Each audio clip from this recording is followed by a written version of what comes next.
In a narration found in Jami' at-Tirmidhi, number 2347, the Holy Prophet Muhammad, peace and blessings be upon him, advised that his true friend is the one who possesses the following characteristics. The first characteristic is that they strive and obtain only what they require in order to fulfill their necessities and the necessities of their dependents, while avoiding excessiveness, waste, and extravagance. One can adopt this attitude when they strive to use the blessings they have been granted in ways pleasing to Allah, the Exalted. This has been outlined in the Holy Quran and the traditions of the Holy Prophet Muhammad, peace and blessings be upon him. The next characteristic mentioned in the main narration is that they have a good share in the prayer. This means they establish their obligatory prayers by fulfilling them correctly with all their conditions and etiquettes, such as offering them on time. This also includes establishing the voluntary prayers, which are based on the traditions of the Holy Prophet Muhammad, peace and blessings be upon him, such as the voluntary night prayer. This is in fact the best prayer after the obligatory prayers, according to a narration found in Sunnah and Nasai, number 1614. A good share in the prayer also includes offering the obligatory prayers with the congregation at a mosque when possible. It is sad to see how many Muslims live in proximity of a mosque yet still do not join the congregation, even when they are free from work. The next characteristic mentioned in the main narration under discussion is that this Muslim obeys Allah, the Exalted, in public and in private. This involves fulfilling His commands, refraining from His prohibitions, and by facing destiny with patience according to the traditions of the Holy Prophet Muhammad, peace and blessings be upon him. This will ensure one uses the blessings they have been granted in ways pleasing to Allah, the Exalted. Doing so in private indicates a person's sincerity to Allah, the Exalted, meaning they only perform righteous deeds for His sake. This is the one who firmly remembers that no matter where they are, the inner and outer aspects of their being is constantly being observed by Allah, the Exalted. If one persists on this belief, they will adopt excellence of faith, which is mentioned in a narration found in Sahih Muslim, number 99.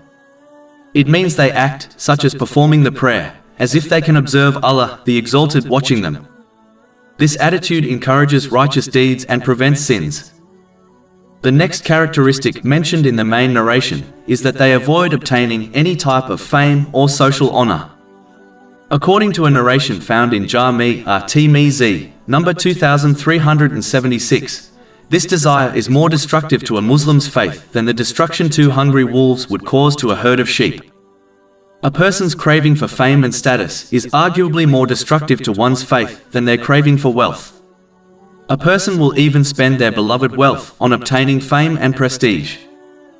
It is rare for someone to obtain status and fame, and still remain firm on the correct path whereby they prioritize preparing for the hereafter over enjoying the material world.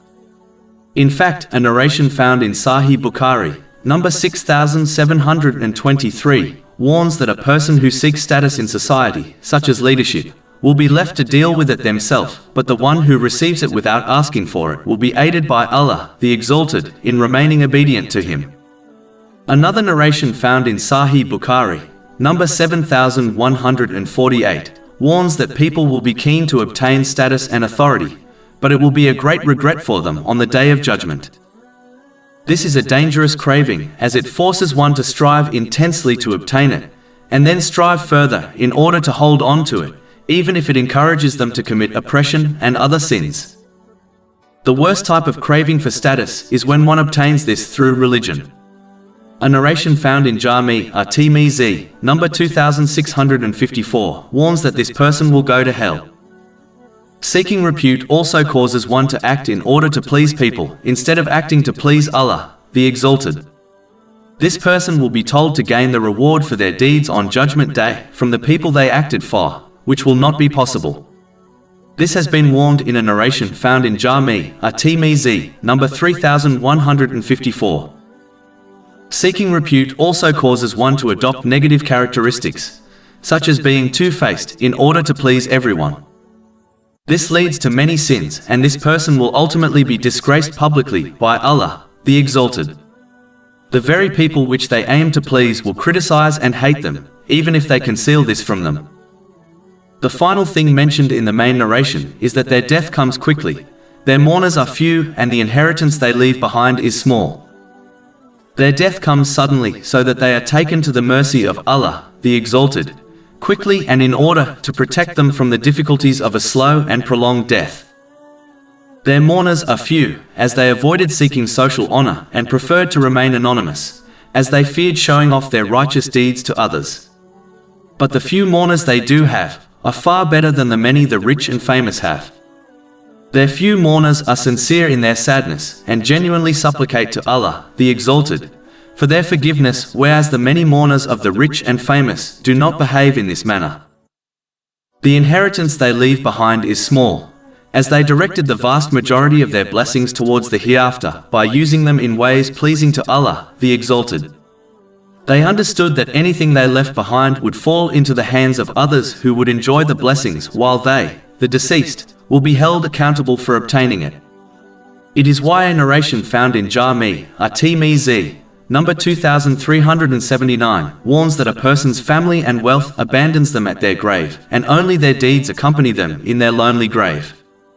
Therefore, they concentrate on obtaining righteous deeds by using their blessings correctly, and avoid misusing them, thereby committing sins.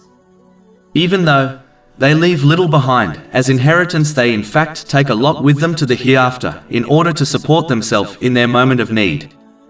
Chapter 59 Al-Hash, verse 18. O you who have believed, fear Allah, and let every soul look to what it has put forth for tomorrow.